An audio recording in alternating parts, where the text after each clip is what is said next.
Apocalypse Gaming.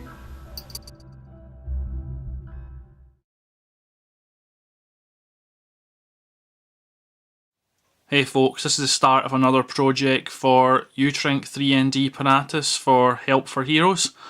It's at his request. It's a landing deck, so I'm making it from movement tray, plasticard strips which I've riveted up. Can't see that, you see it probably in the highlight stage. And the bases are lids from Crush'em cups from KFC. I like my Crush'ems, you would never guess. So these have been building up, I've been looking for a project that would be suitable to use them.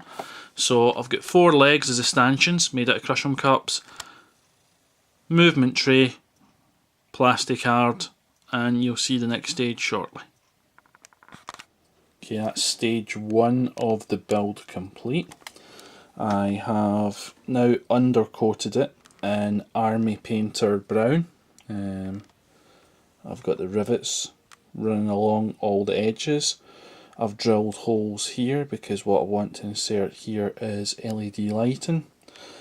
The word solo I've positioned in the same corner of each of the stanchions. It's part of what's on the lid, so it might as well make it a feature. The manufacturer of this thing for the Imperium is Solo, so rather than trying to hide it, I'm going to work with it. So the reason I've went for brown is I'm going to try salt weathering on this because I want it to look like a really old rusted up landing pad. So next thing I do is add the various different colours underneath for the salt weathering. So the first colour down is fiery orange. I'm going to replicate that on the stanchions as well, but that's the first colour. Okay guys, the next splodge of colour is from the old GW range Terracotta. It's hideous looking at the minute, I know. I hope it turns out well. I've never done the salt weathering. I'm going to get a few more colours splodged on here, and then I can put my hairspray and salt into this mix. And we'll see how it goes. But I'm just building up lots of sporadic colouring, and that way at least no matter where it comes off there'll be colours underneath. Okay guys, that's the rust effect completely applied before I go over with the salt and the hairspray.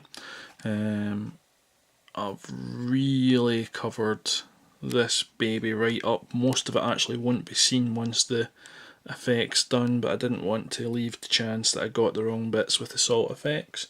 So to recap, it was fiery orange, then terracotta, then scab red, and on top of these 3 I have now applied the 3 Forge World rust effects with the Forge World weathering powders applied using alcohol just to mix the colours I had in.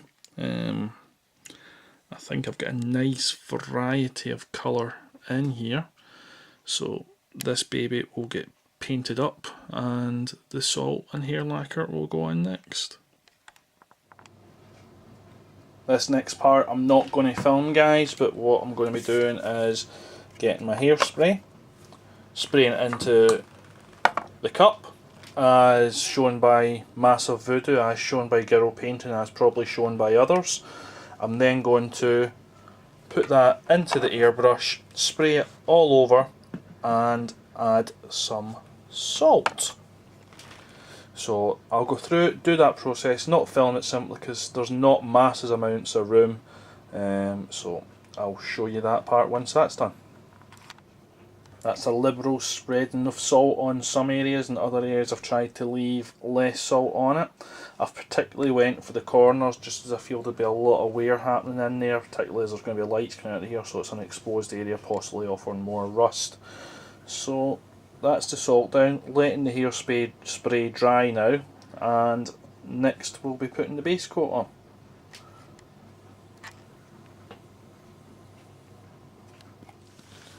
That's the green base coat laid down, or green top coat I should say it. You can see where the salt is. So next I'm going to try and position my stencil for the Aquila. Let this dry for another maybe 5 minutes, maybe 10, and then try and spray my Aquila on before then removing my salt. Okay chaps, what I'm doing next is creating or trying to create a template for my airbrush. Printed off this Aquila, and I have now on acetate traced the same Aquila, and I'm going to then cut that out, and hopefully that will give me a template that I can use for my airbrush to spray an Aquila onto the landing pad.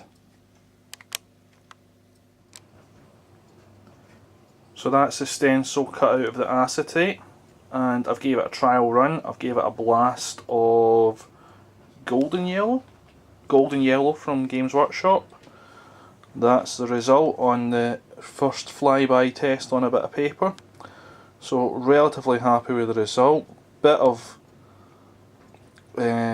lack of clarity down at that section. It might just be the way I had it down, it might not be, but I'll try and get that nice and tight when I go to do the spray. But overall, relatively pleased with the result of the template.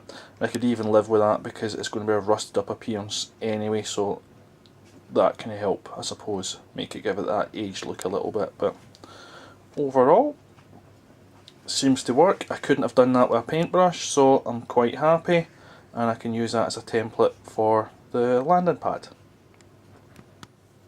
That's me set up now to spray my template. I've used some of my hearse blocks as weights here just to press the template down, and now I'm going to give it a wee spray. Hopefully this works.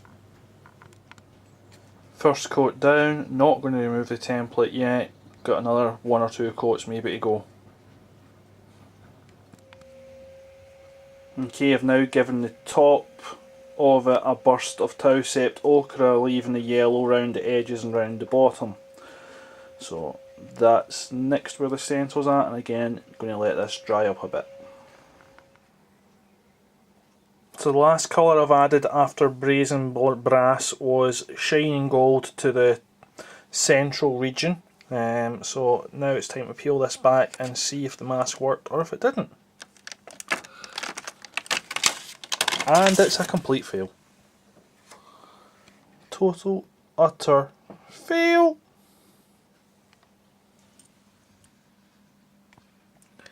Ain't that a bummer?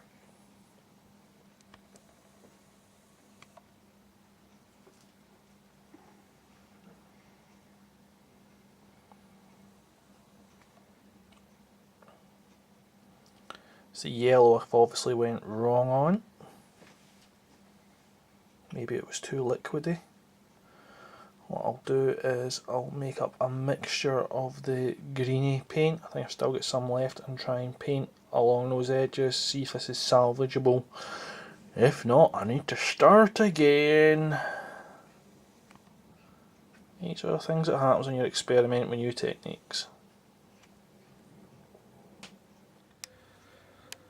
Okay, after the fail of the template for the airbrush, I have went round all the edges and painted them up.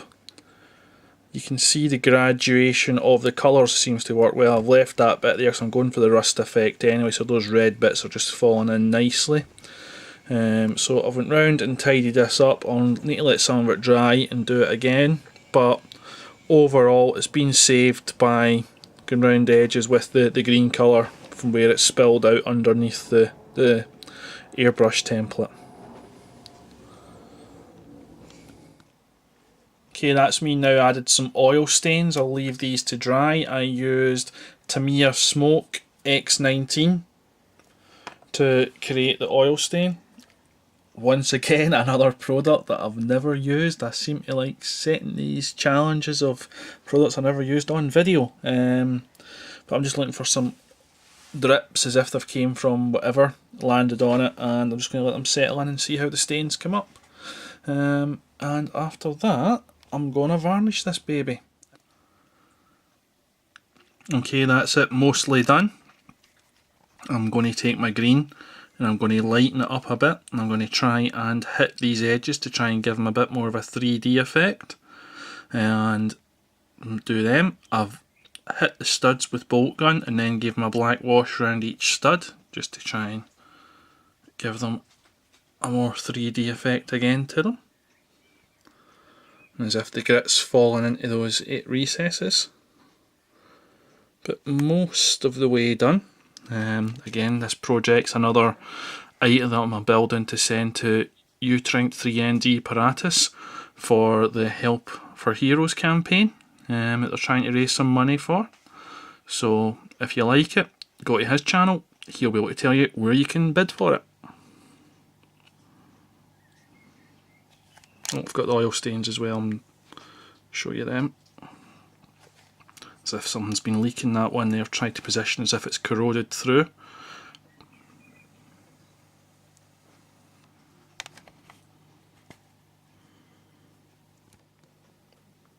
Okay, that's this part of the build finished.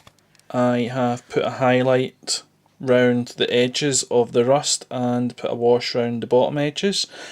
I have chose to highlight each corner in opposite directions because there's going to be a light source in these corners, so it made sense to my mind that the highlighted edge would be the edge furthest away from each light source.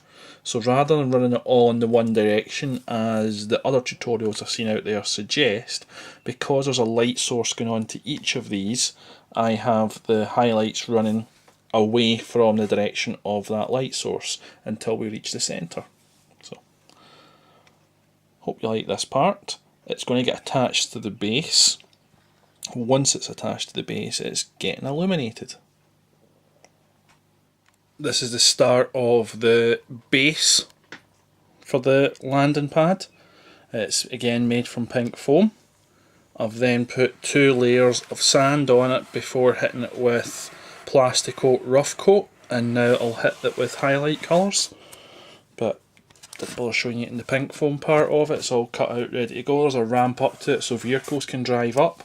Your rhinos or your land riders could drive up to the platform. The platform will sit on it as such, so you've got quite a bit of space at the front. I'll stick a ladder or something here for them to get up onto the flight base, but that's it mainly. The holes are ready for the LED lighting. Holes in the base, because underneath we'll install the battery pack and the cabling can go underneath out of sight. So that's the start of the base. Next thing you'll see in this is it highlighted. Okay, that's the base for the landing pad now done. Highlighted up in various shades of green, washes of grey and black. So the landing pad will now fit on here, on the top, leaving room for some sort of terrain vehicle here. I've got a ladder to build here, but otherwise that's my part of this build complete. The next part's the illumination. Unfortunately, in my household, I'm not allowed to touch electrics at all. That's because I've tried to literally kill myself with electrics too many times. Last instance of note is when I was trying to fix a shower cable and I thought I had the main power switched off, but this one didn't go through the circuit board, so I kept touching it with pliers and getting small shocks. These small shocks I thought was static, but unfortunately it was the mains board coming into the house, and I blew the entire house's electricity supply, including the main fuse. So since then I'm not allowed to touch any sort of electrical work at all. So the electrics I'm going to pass across to the real mithril, and the real mithril shall wire up the lights onto this board. So when you want to see the next part of this video, you're going to have to go to the real mithril's YouTube site and you'll see it on hers, the lighting process for this thing. So this is where my part stops and where hers will take over. As always, leave feedback, etc. guys. Cheers.